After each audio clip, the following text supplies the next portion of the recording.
What's up, guys? It's Tuesday. It's the NFL Bets Against the Spread show, Lines Against the Spread, whatever the hell you want to call it. We're talking betting on a Tuesday morning here at Live Movement. I'm with the red hot Maddie LaMarca. Maddie, big weekend for you, my friend. You didn't even play DFS. You were doing so well on the betting side of things. Just talk me through your wisdoms right now. Yeah, it was one of those weeks where everything just seemed to go right. I went 3-0 in the NBA on Saturday, 6-2 against the spread on my game picks on Sunday, 5-0 on props. And then on Monday, I hit my game bet with Chargers +7. Yep. 4-1 on props, 2-0 in the MLB. And my only prop loss was Keenan Allen over receptions. And I'm not even counting that as a loss because he got hurt. I mean, I still don't win the money. I lose the money. But I still feel like I would have won that. Yeah. In a world where he stayed in that game, he definitely would have gotten it. Listen to this man. Yeah. Oh my goodness. Yeah. Oh no, we would all just shut up and let him talk for 1 hour straight. And the man of 1,000 stream hours, Joe Holka. How are you doing, my friend? I'm good, man. Tuesday morning. Nice to kind of get our feet set here for week 6 already. It just seems like the season's just absolutely flying by. Nice that one of us, I guess, in this show had a nice week. I actually did end up being okay on FanDuel, believe it or not. I think I found that out like an hour ago. But overall, not great. We had Dak Prescott in our Thunderdome team, the $5,300 entry that we did with the Tilt Space boys. So that was rough. I think we finished dead last, something like that. So hopefully this week's a little better. We're going to have to start here with the Chicago Bears and the Carolina Panthers. So we're going to ease into this one on a fascinating week 6 slate, which, by the way, week 5 is not even over yet. It's Tuesday. We have NFL football tonight. So, COVID, weird times, unprecedented times. So I've heard on commercials. But if we were to get to Sunday, if we were to get to Sunday, because we don't have Thursday Night Football this week, thanks again, we're going to start with Nick Foles versus Teddy Bridgewater. This opened up at 3 points for the Carolina Panthers at home. It's around there still. I'm looking at 2.5 on FanDuel New Jersey. The total, a very old school total. It's almost as if these guys haven't noticed that 2020 has started. Total is 44. We're going to start with you, Red Hot Matt LaMarca. How are you feeling about this game? Do you like the spread, and where do you fall? Yeah, I mean, is there a more fraudulent 4-1 team than the Chicago Bears? No, sir. They're fine, but they're not that good. Right. I think that Carolina is one of the more underrated teams in football at the moment. They're not great, but they're definitely not bad. And I didn't understand why they were underdogs last week versus the Falcons, who are not bad. Giants and Jets level of bad, but they're just one mini step above. Yeah, that's a real heavy step too. I mean, like, it's still, you're down deep in the basement if you're even talking about being in proximity to those two teams. Right. And I don't understand why I can get them laying less than a field goal here in this spot. I mean, I know if you're looking at the records, you would not say that, but I think that Carolina is my preferred side here at the moment. Joe, is this an overcorrection on Carolina? Like, I know they're well coached. I know they're competent. Like, they're not going to do anything too crazy one way or another. And I know that we're all pretty much fading the Bears because 4-1 is rather ridiculous given what they got going on. But this does feel like a bit of an overcorrection given what we saw going into last week against Atlanta. I'm with Maddie that was a weird line, but the line was the line. Like, there was validity to that line because it stuck around for the entire week. And now this seems a little bit much, and you have a low total to go along with it. I'm not vibing with it. How are you feeling? Yeah, seems like not a great game overall. We'll see if we get Christian McCaffrey back. I'm with LaMarca. That 4-1 just doesn't seem like it should coincide with the Chicago Bears team if you just look at their roster. So that's an interesting one. I think that this is like a game that we're starting with a game that scares me right away, I think. Like, even just looking at some of the trends, like this Panthers team 3-10 straight up against their spread in the last 13 games at the stadium. So the Bears, I mean, they're playing well, even on the road. So I don't know. I think that this one's really close. If I had to pick one, I think I'm with LaMarca on the Panthers side, but this one isn't one that I'm going to be scaling up units or anything like that to get access to. And do take note that the Bears are coming off of a quasi-bye because they played on Thursday night last week, so they do have an advantage there. I think I'd be in on Chicago in this game because I wouldn't be shocked if this gets back up to 3 points for Carolina. I think that people want to fade the Bears. There's a narrative going around, and I think it's accurate, but it's still a narrative that, Bears stink, 4-1 is fraudulent, all this stuff. I think this can come back to 3, and I think I might take those 3 points if it's there, and I might take the over as well on this game. 2. Okay, another sad game. We're really killing it off of the bat here. Detroit and Matthew Stafford, Jacksonville, Gardner Minshew. Detroit 3.5-point favorites going into Duval with a 54.5 total. Let's start with you, Joe Holka. Are you buying either of these teams and sort of the trends that are being developed, which is people think that Detroit is just going to score a bunch of points and lose the game, and that Jacksonville is now trash, which might be news to me. I don't know. How are you feeling about these two squads? Yeah, I mean, it's already week 6, and I feel like I've come full circle already on the Jags. Just one of the things that I was looking at this morning was if we're just looking at since 2013, the Jaguars are 4-24 against the spread, against NFC teams in particular. So I thought that was kind of an interesting one. Yes, not a great team overall. I think that if there's one team that the Jaguars might be able to beat, though, I think it might be this Lions team. In their past 15 games, Lions are 2-13 and against the spread, and I don't know if I can get on board with that one. I'm not really on I guess the Lions side of this game, but it is kind of scary because I think that Jacksonville is indeed trash. Okay, Matty LaMarca, is Jacksonville indeed trash? Because right now we got 50-50 going in terms of the bet percentage on this game, and it seems like a fairly fair line unless you really believe Jacksonville is trash. They are trash. It's confirmed. Okay. There it is. I watched that game because Houston was like one of my favorite bets last week. And I will firmly say that I don't know if I deserve to win that one. I mean, Jacksonville missed 2 field goals before the half. I feel like they had like 4 straight red zone trips and they came away with like 3 points total. They did. It's something like that. But I would also like to note they were in the red zone a lot. No, I know. Well, yes. And that's what I'm arriving at, which is that when you bet on bad teams, weird things like that tend to happen. Mm-hmm. As I can attest to as a Jets fan, I am very well versed in bad football. And the Jets were one of my 2 losses this week. I couldn't ignore the trends. Dieter, I apologize. I let you down. Yeah. The one thing that I like about Matt Stafford is that we kind of know what Matt Stafford is, right? Like he takes care of business in the games that he's supposed to. Mm-hmm. And he loses the games that he's supposed to. So Stafford, throughout his career, when he is favored, he's not bad. I don't know if I want to back him as a road favorite of more than a field goal, but like you said, the betting numbers certainly seem to indicate that at least early in the week, the sharps like the Lions 51% of the bets, but those bets account for 90% of the money. So again, early. Less than 500 total bets tracked on this game.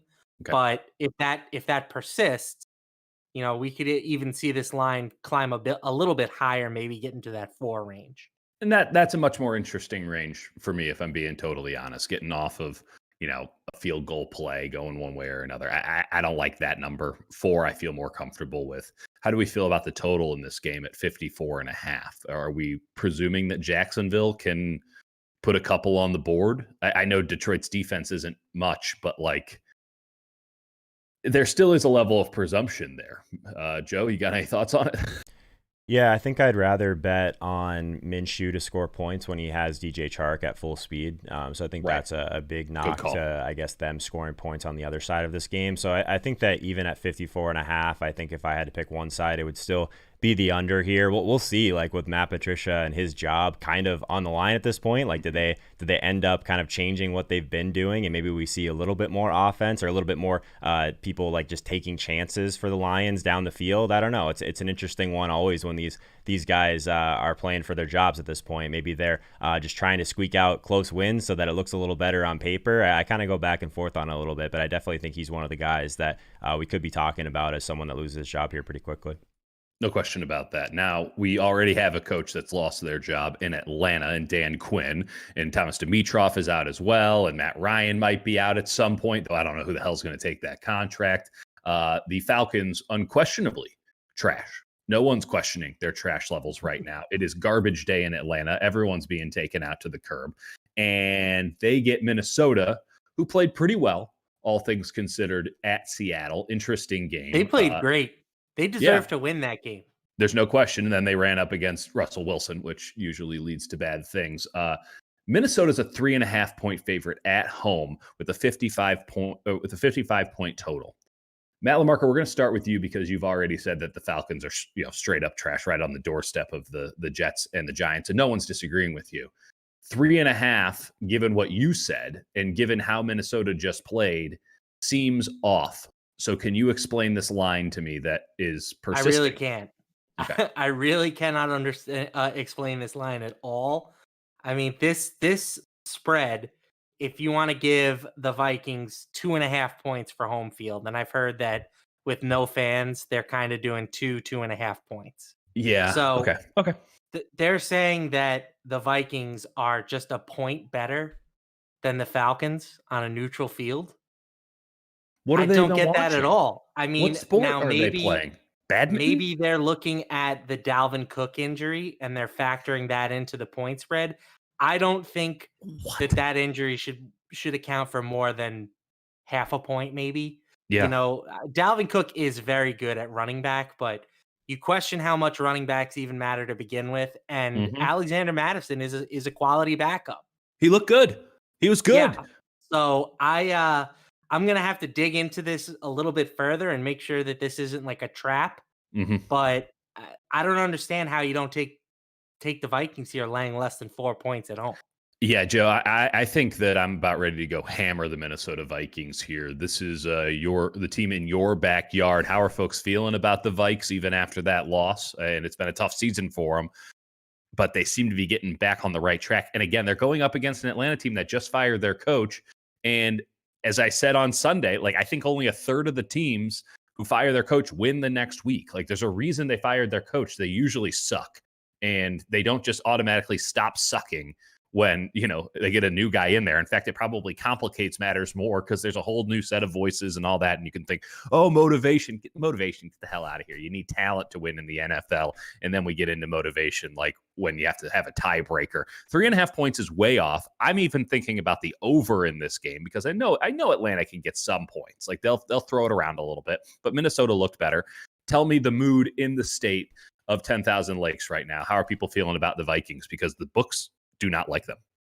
Yeah, you almost pulled Peter Overzet there and called them my Minnesota Vikings. Obviously, I live here. I would never. It will always be my Cardinals for the record. But yeah, this is an interesting game. I think I like the overcall a lot. I think both of these teams can score points. I think both of them have pretty questionable defenses on the other side. Just one win between the two of these teams. I mean, I don't care what you say about the Falcons and the Vikings. I don't think anyone expected there to be one team between these through 5 weeks. So I think that's something to consider. Both just two bad teams. Sometimes we end up seeing fireworks in these ones overall.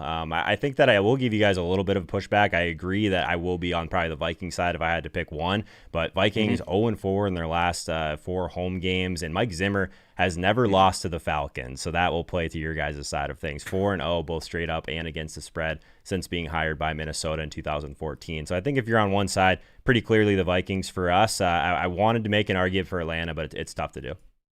What's interesting, coming into this season, Mike Zimmer was one of the best coaches in the league from a against the spread perspective. Even when you include the fact that he hasn't gotten off to a great start this year, 63-37-1 against the spread. So Mike Zimmer is a very good coach when it comes to covering football games. I mean, the only coach in the database that I'm looking back, which goes back to 2004, that has been more profitable is Bill Belichick. So, jeez, and we know how you feel about Bill Belichick. I mean, you're you're on sense. Bill Belichick Island all by yourself. That he's a good coach. Yeah, and the one thing I will say is that I definitely buy the breath of fresh air narrative when you get rid of a coach like Dan Quinn. I was on that last week with Houston. I thought that they were just going to be much happier. I mean, especially when you hear about reports that JJ Watt's getting into fights, there's almost a team mutiny type of thing. Like, Right. I think that just getting a new leadership, a new voice in the room, I think that matters.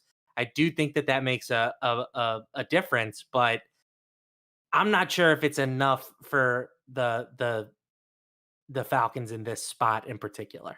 Yeah, I mean, is Raheem Morris just going to subtly fix the fact that they have no talent on the defensive side of things? Like, I don't see it. And the fact that the offense, even when they put up points, never seems to be fully operational, and that Matt Ryan might be sneaky trash. Like, I'm just going to fade Atlanta. Like, I have no reason to buy into them. And right now, they're baiting me into taking Atlanta.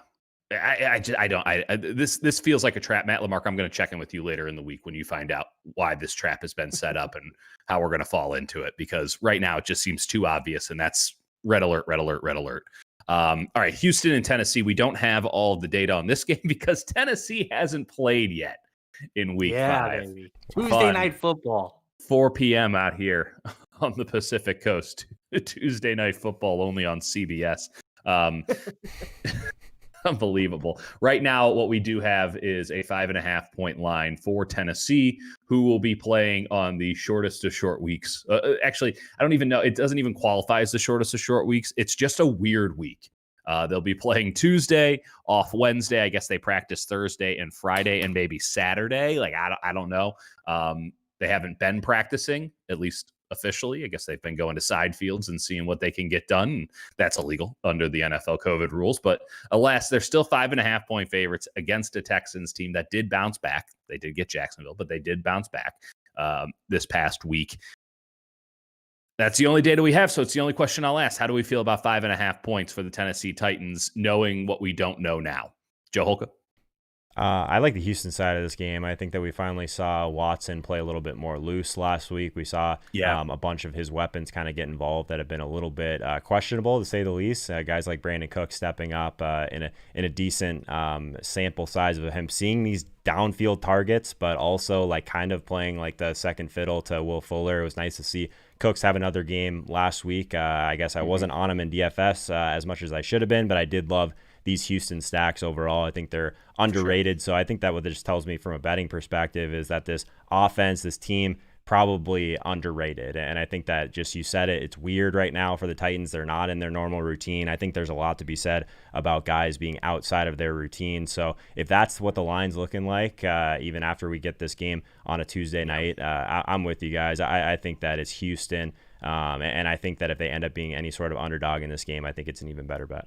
The only line that we currently have, by the way, to be very clear, is the Westgate, Nevada line. So it's not like DraftKings or FanDuel Sportsbook have anything on this game so far. They're clearly waiting until tonight and seeing what happens with Tennessee, as well they should, because they could really put themselves in a vulnerable position if, like, Derrick Henry gets injured tonight.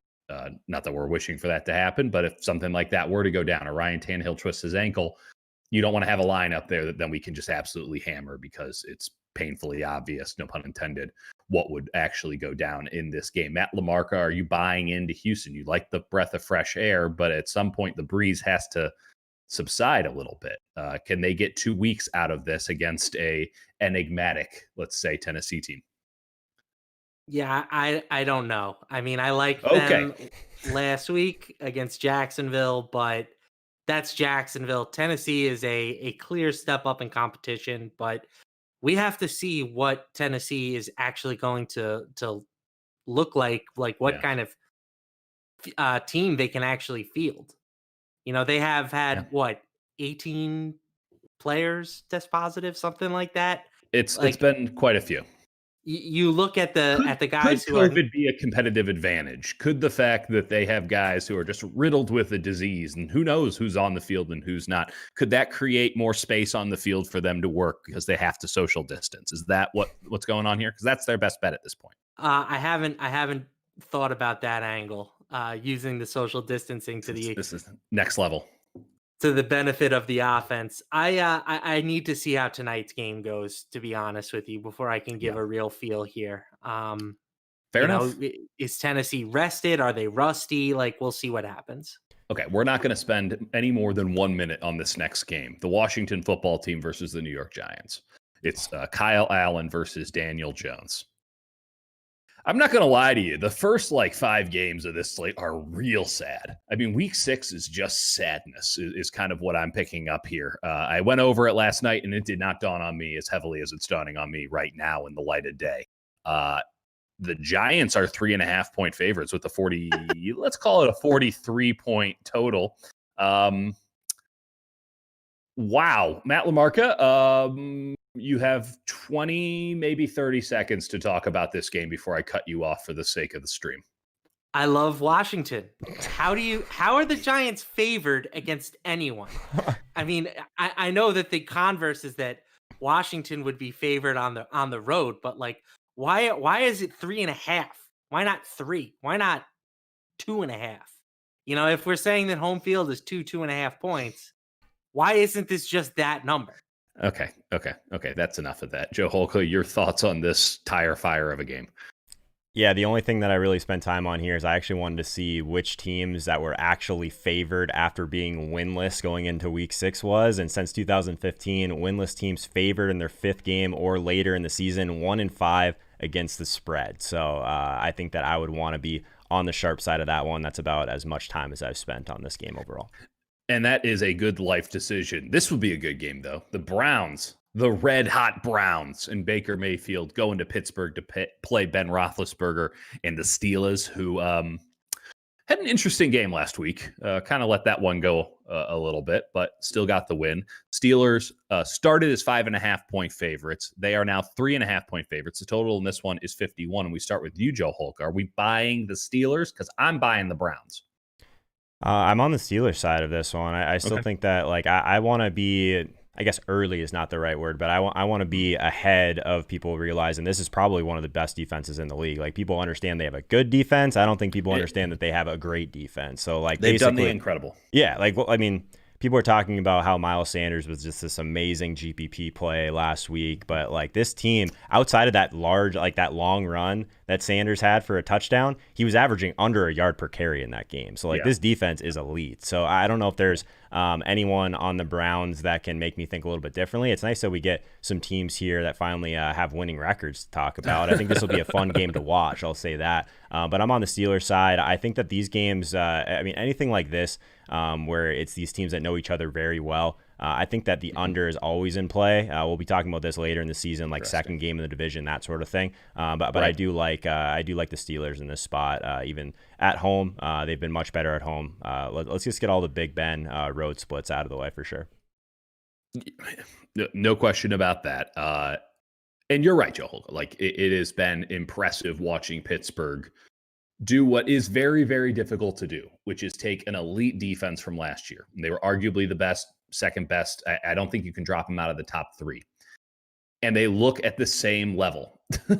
They look at the same level this year. That never happens. Usually a top defense goes to 5th or 6th or 10th.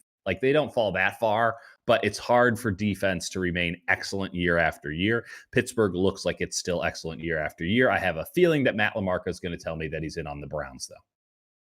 No. Okay. I'm not a fan of the Browns. But before I get into the game, yeah, can I just throw out there why is Miles Sanders considered a good football player? Anytime I've watched that guy, I have come away thoroughly unimpressed. This is a take, LaMarca. I don't dislike Miles Sanders on this one. He's just been ready to rip this one, and he decided 1 yard per carry. He's had it holstered. He's just been waiting for them to play the Steelers so he could average less than a yard per carry so he could bring this one out. I'm sorry. What did the guy have? A 75-yard run, and he finished with 80 rushing yards? Yep. Yes. Well, he was tired. That's a long way to run, man. Kidding me? I mean, I can't remember the last time I ran 75 yards in one sprint. Come on. Let's talk about something that actually matters, and that is the Cleveland Browns. And I continue to say that this team is a bit fraudulent. I know that they beat Indy, who was my team. I was beating the drum on Indy. Clearly that was wrong. They're now talking about benching Phillip Rivers, and I think they should. The correct decision. But again, like I came away unimpressed with Baker Mayfield in that game. He threw 2 picks. Their running game took a little bit of a step back without Kareem Hunt. Without Nick Chubb. Yep. And now they have to play this Steelers team that is, in my opinion, easily a top 5 team in the league, maybe a top 3 team. Agreed. And we're not paying that much of a premium. We're paying 3.5 points. So again, this line is saying that Pittsburgh and Cleveland are kind of equivalent on a neutral field. And I just don't see that. When you factor in the defense and then you look at all these weapons that Pittsburgh has, I mean, they get a new guy every year who comes in and looks like an amazing player.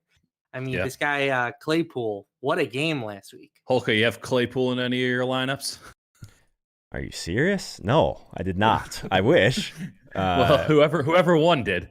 Yeah, no, I wasn't really on him. I know there's a lot of kind of people out there like in the dynasty and fantasy community that understand that this guy like just has a ton of upside. People talk about like, the Steelers team just happens to just fall into these elite talents outside of like the top rounds, which is pretty consistent at this point. It's hard to ignore. It's almost as if they know what they're doing. It's almost as if they know what they're doing and that watching the tape matters. So that's a little bit outside of my pay grade for sure. But yeah, I mean, This team, I think, is one that could go very deep, especially with, I guess, the AFC is very tough. I'll say that. But I think that this is still a team that could surprise some people overall. All right. Baltimore is in their division, and Baltimore back on the right track after that whooping from the Kansas City Chiefs. They go to Philadelphia. So I don't know. That's like an easy walk from Baltimore, if I remember correctly. You guys know a little bit better than me. I'm all the way over here on the West Coast. But Baltimore, 7.5-point favorites at the Link, 46.5 total, which I find tantalizing. How are we feeling about this one, LaMarca? Are we still riding Baltimore, or is that too much juice? I'm a little bit concerned about this one. I mean, as much as I liked Baltimore coming into this year, I haven't come away thoroughly impressed watching their games this year. I know that they didn't really need to like, they were able to call the dogs off pretty early last week against the Bengals, but like, I just haven't seen them have that dominating full 4-quarter performance yet this year. And Philadelphia won 2 weeks ago. Now, granted, that was against the banged up 49ers team. Yeah, I don't know. Let me make my point, Dieter, before you laugh at me. They beat that team. They probably should have covered against the Steelers. Can we agree on that? We all agree. And now we're getting 8 points, 7.5 points at home. I think that Philly is going to end up being the sharp side in this contest. And I can see why. I think Philly is probably a little bit undervalued right now. So I'm going to, monitor this game as we go along this week. And I think that they're going to be a team that I end up on. Joe Holga, this is an interesting one from the quarterback perspective, because if Lamar Jackson has to throw, the Ravens seem cooked. I know that was supposed to be magically fixed this year. It has not been magically fixed. And Carson Wentz might be full wash. I don't know. I have no read on this guy anymore. How are you feeling about the quarterbacks in this game? Because ultimately that's going to determine, obviously it's the quarterback, it's the NFL. It's going to determine the outcome. But like 7.5 is a very tantalizing line, and it's a low total by modern NFL standards. If we like the quarterbacks, I'm hitting the over, but I need your verdict here. Yeah, I'm actually like pretty far on the other side of LaMarca on this one. I still am on the Ravens. I think that this is one that I talked about with Sigmund Bloom yesterday on my stream, and I think he's a fantastic buy low. We've seen the ceiling of this offense in general. If everyone's just going to jump off, these are the type of things that we look for, right? Like these people just this recency bias of, the Ravens just don't have the same upside that they had before. I disagree, and they're still a team that, if you've been betting on this team over even just like the past 12 months, last 15 games or so, over those last 15 games, they're 12-3 against the spread, 14-1 straight up. So they're favored by roughly a touchdown. I'm not scared away with that. I'm not big on this Eagles team overall. They're 0-4 against the spread against their past 4 games against AFC teams, against the AFC North in general. They're 0-2. So I'm not a big believer in Philly in general. Carson Wentz, I guess, can compact, like, I guess that take overall. I just don't think that he's very good. The Ravens will bring pressure. Wentz really struggles under pressure, and we've seen how poor this offensive line has looked when they've just been struggling through these injuries for so long. So I'm pretty significantly on the Ravens side, even on the road. Do you think that Philadelphia gets enough points, even in garbage time, to get over in this game? Or do you think that this is a ground control game by Baltimore that ultimately ends up being as low scoring as the line is or as the total is indicating that it could be? Yeah, I think that this game goes under. I think you said it. Okay. I think that the Ravens can kind of choose how they want to win this game. Maybe they try and, I guess, get Lamar back on track a little bit, and they put up a lot of points. I just don't have a lot of, I guess, conviction that the Eagles are going to be able to kind of do the same on the other side. This is going to be an interesting one to keep an eye on throughout the week, because that 7.5, again, it's just a strange number to see for these two teams, given the expectations that both of them had coming into the season. And it might be a bit of an over market correction. I agree with a lot of Matt LaMarca's points, and I agree with your points, Joe. That's why I'm not sure if this line. No, I just don't know. I don't know what the hell this line's going to do. Either right now, on my side or on LaMarca's side. We need you to make a choice right now. I'm on the side of I'm probably taking the over. I'm taking the over. Right. I'm taking the over. That's all I got right now. You on a side with Matty Sharp or Joey Squares over there? Yeah, well, if anything, I guess you want to run with the hot Matt LaMarca after last week, so I guess I'll defer. Listen, there's only one way to go, and it's down, and I'm going to be riding the train all the way down the hill with Matty LaMarca. Okay, Joe Burrow, who is perhaps part of the turf at the last field he played. I don't remember if it was a home or a road game. Getting Phillip Rivers, who I don't think can lift his arm above his hip anymore. This is going to be a real sad game. We're back to the sadness, and the Colts started as a 9.5-point favorites with a 47-point total. It is now 9 in some places, 8 in others, with a 46.5 total. First off, don't watch this game for your own health. Second, are we buying on Joe Burrow coming in and at least covering against old Johnny Sideslinger and Phillip Rivers and the Colts, Matt LaMarca? Yeah, poor Joe Burrow. He who could have seen was everybody's coming? darling, and now they've all discarded him for Justin Herbert. Yeah, he's yesterday's news, Joe Burrow. Sorry, I don't know why I'm laughing at that, but this poor guy is getting pummeled into submission behind an offensive line that they found outside the Rite Aid before the game. It's some big dudes at that Rite Aid. Listen, hey man, I've been to Cincinnati. It's I don't know. Do you have a side in this? Let's not spend too much time belaboring a sad point. Looking at the numbers, my initial thought was that this is too many points. And, the betting numbers indicate that the sharps are agreeing with that, which is why we've seen this number drop a little bit. Burrow, as much as I make fun of the fact that we were ready to put him in the Hall of Fame, he is, I believe now 3-1-1 against the spread in his first 5 games. So the only thing that scares me is that this is this is going to be a public underdog, and public underdogs are historically not good bets. Yeah. So I don't want to overreact to one bad game from Indy. I still think that this team has a lot of talent outside of the quarterback position, but it's hard to cover numbers this big when your quarterback is playing as bad as Phillip Rivers is. Joe Holka, bury Matt LaMarca and his long play on the Colts. Just bury him, because this team is not very good, in my opinion. I think you already said it, LaMarca. Like, there's just too many points here. I think that, overall, I think Indy, if they really wanted to, could just go super run heavy, kind of play to their strengths, their defense, their run game to protect Rivers a little bit. So I actually think that there's a chance that the Colts win this game, but I think it's too many points overall. There's a chance that the Colts will win this game. That's what I'm saying. Let's get that Cincinnati money line going, baby. Oh my goodness! You're giving me 8. I'm taking the money line. I don't mind it. I don't know if they cover though. You guys have gone too far. No. This is still maybe the best defensive team in the league playing against a rookie quarterback. That's fair. I mean, you think this is? What is it? 8.5? That is not a fair assessment of the Colts defense. It's good. It's not the best defense in the NFL. I said maybe, yeah, maybe if you exclude 9 other teams. That's too many. Top 5 defense. Oh, okay. We will see. We'll see. You're long on this team, so I'll play it long too. If they're a top 5 defense at the end of the year, I'll send you a steak. The Colts are winning 10 games this year. That's all. I'm throwing that out there. I'm not disagreeing with that. They play in the same division as Houston and Jacksonville. Like, I'm not disagreeing that they might win 10. I'm just saying that it might not be pretty. I'm not saying they're going to win the Super Bowl. You said they were going to have the best record in the NFL. 10 wins might get you close. Oh my goodness. Yeah, same way that their defense is close to being the best in the NFL. All right, I'm done with this game. This logic is too confusing for Matt LaMarca. It's ruining his hot streak. I'm cooling him down. Okay, here's a good game. Aaron Rodgers and the Green Bay Packers, Tom Brady and the Tampa Bay Buccaneers. So I'm not really sure if Tampa Bay is that good. But nevertheless, it's Tom Brady. He plays. Pack 2.5 points in some places, 1.5 points in others. Apparently 2, not a number we're going to play with. They're the favorites on the road in Tampa. It's going to be hot. It's going to be steamy. Tom Brady opened this game as a 3-point favorite, and that bad boy has swung the other way. It is a 2-way door, baby, a saloon door. Total is 54 overall. Let's start with you, Joe Holka.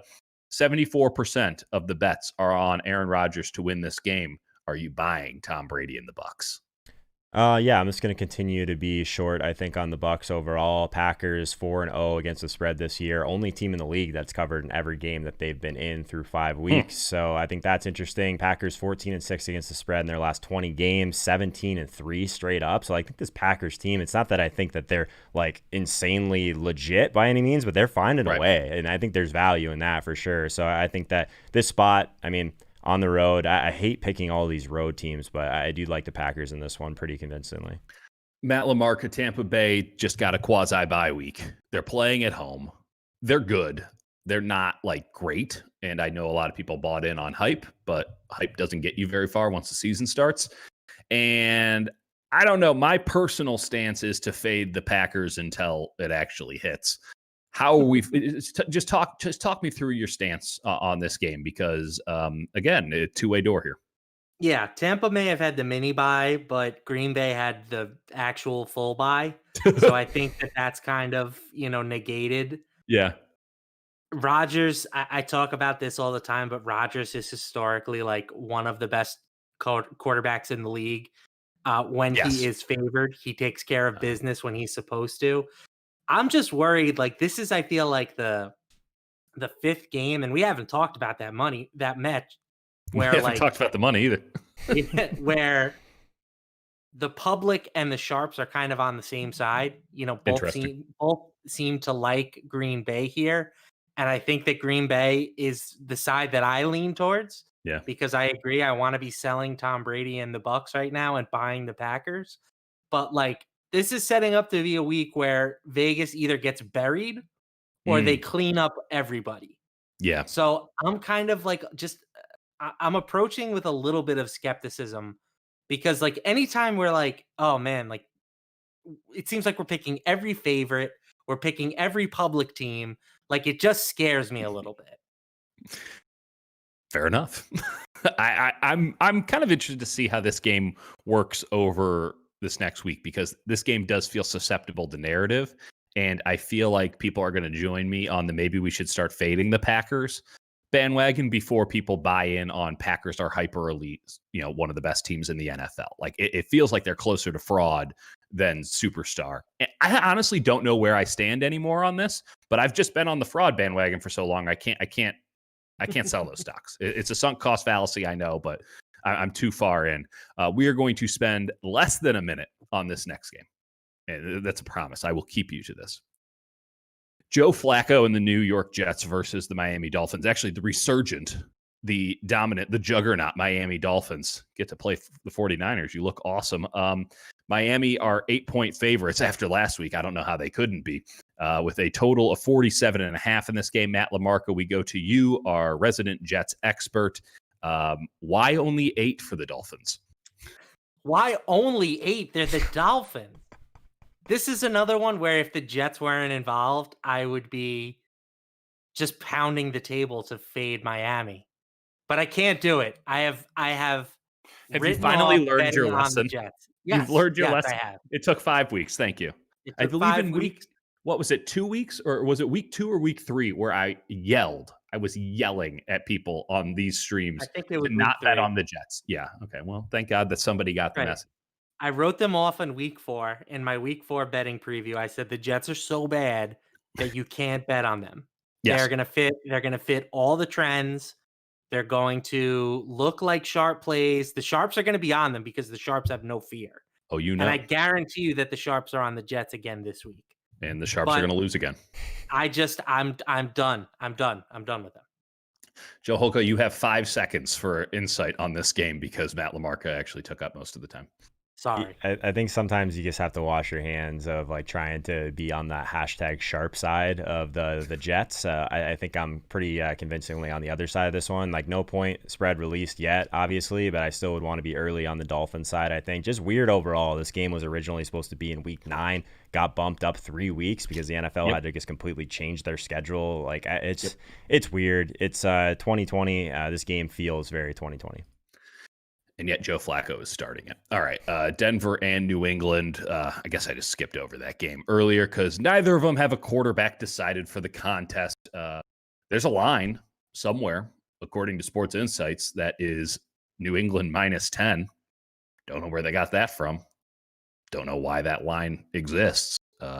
Totals 45.5 again. Have no idea. We're just going to skip it because we don't know who the hell the quarterbacks are. And ultimately, we don't know if this game is going to be played. So, hard pass. If you want to bet on, if you can find that 10-point line, I suppose.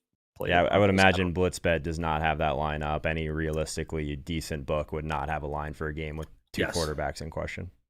Correct. But other than that, good times. All right. We got Arizona.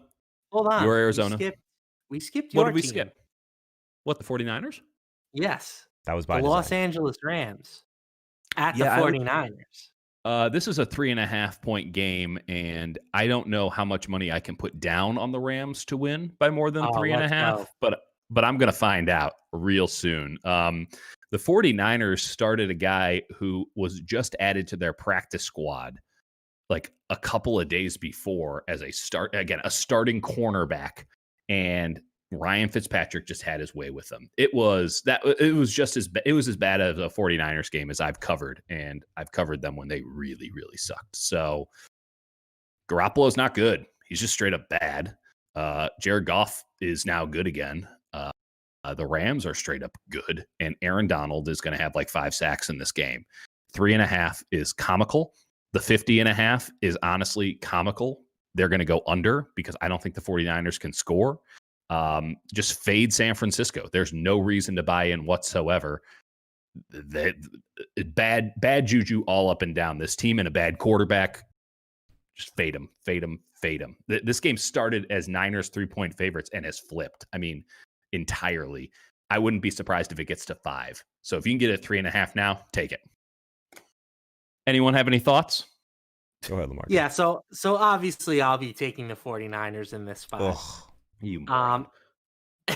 Anytime you get a 6-point line move based off of one game, I mean, yes, did the 49ers get embarrassed last week versus the Dolphins? Mm-hmm. They did. Oh yeah. Yeah, they lost by Does that mean that they're now the worst team in the league? Like, no, they went on the road to the East Coast and they got throttled. It happens. That game was in Santa Clara. That game was in my backyard. The Dolphins came across the country. Apologies, you're right. And I still don't care. We're taking the 49ers. The Chiefs got beat down by the Raiders last week. Are we burying Kansas City? We might. No. We might. We'll get there. This is a spot where you just have to take the 49ers. The blasphemy to compare the Kansas City Chiefs to the they were both in the Super Bowl last year. Yeah, and one of those teams has lost like all of their players, and one of those teams has Patrick Mahomes, the greatest quarterback I've ever laid my eyes on, and the other one is running out Jimmy Garoppolo, who decided to not forget how to throw, and who wasn't good to begin with. So that's what we're dealing with. Meanwhile, Kyle Shanahan has decided like all that cool stuff that he usually does, we're not doing that anymore. We're just going to do really basic, boring stuff. And if you double team Kittle, they can't move the ball. This is why you can get the 49ers as home underdogs this week, is because everybody is jumping off ship. And maybe the public is right. But you know what? I'm willing to plant a flag here and say that the 49ers are not 7 points worse than the Rams on a neutral field, which is where this line is going to end up. I feel very confident in saying that, actually, because I think the Rams are like sneaky really good. And I think the 49ers are, it's not even sneaky anymore for me. If you want to say it's still sneaky, go ahead. They're not sneaky bad. They are bad. They're not a good football team. And that's my play. 3.5, I think, is going to look comical when it's all said and done, because the Rams also set up to kill the 49ers. If we're saying the 49ers are good, if we're saying that they're like a halfway decent team, that it's not as bad as it looks, then even then you look at the Rams and you go, they literally match up perfectly to beat the 49ers, because they have an interior pass rush, a good secondary, corners that won't allow guys who can't separate to begin with to separate. I just think that this is going to be a laugher. I really do. And trust me, I'm the one who's having to push 49ers optimism in the Bay Area right now, which is a position I've never thought I would ever have. So, Joe Holka, are you with me? Are we fading the Niners together, buddy?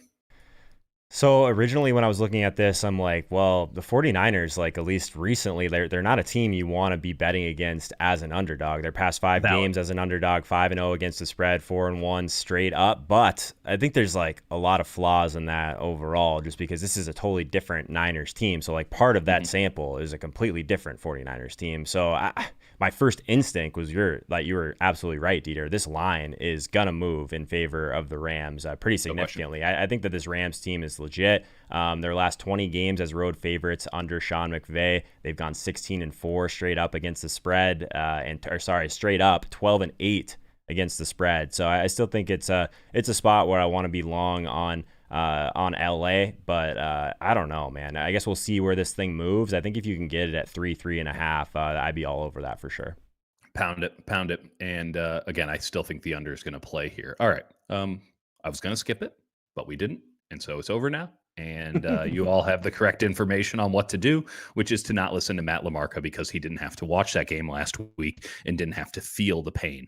Honestly, it's you true. have to feel the I pain. took a nap during the afternoon, actually. Yeah, you've watched enough of the Jets to know what a bad team looks like. And I've watched both the Jets and the Giants play the 49ers this year. I know what bad teams look like. The 49ers are a bad team.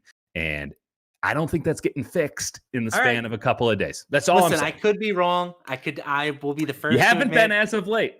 And if the 49ers get their doors blown off, I can't speak or their this blowers. morning. I'm their blowers blown off. I mean, listen, words are hard, point. Man. Words are really hard. Yeah, I'm with you. I think their blowers are not worthy of consideration at this juncture. Arizona, Kyler Murray, Dallas, and Andy Dalton.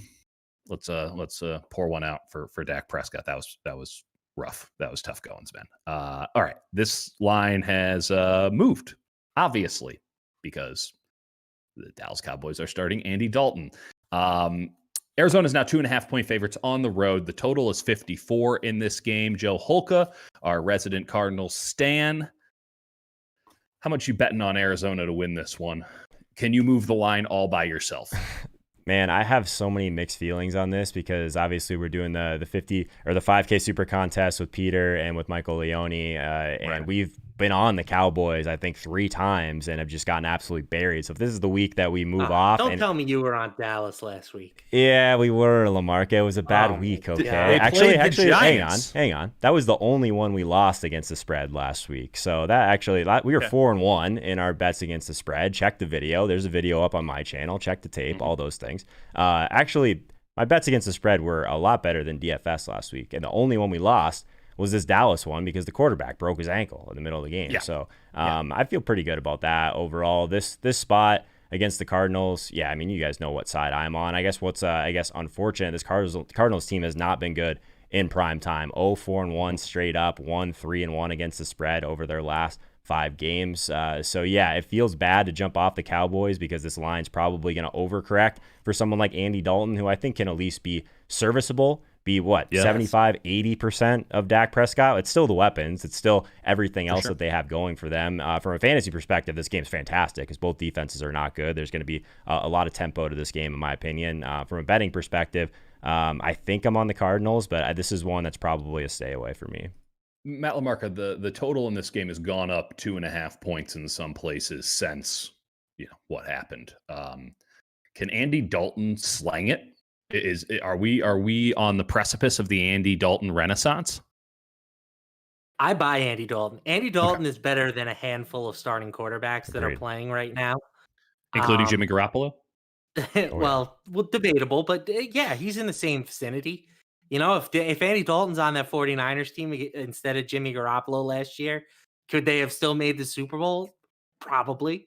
So I am I'm gonna spend some definitely time thinking about that one. That's an interesting thought I am exercise. definitely of the mindset that Dallas is not dead and buried here. And I would Okay. love to be on Dallas in this spot.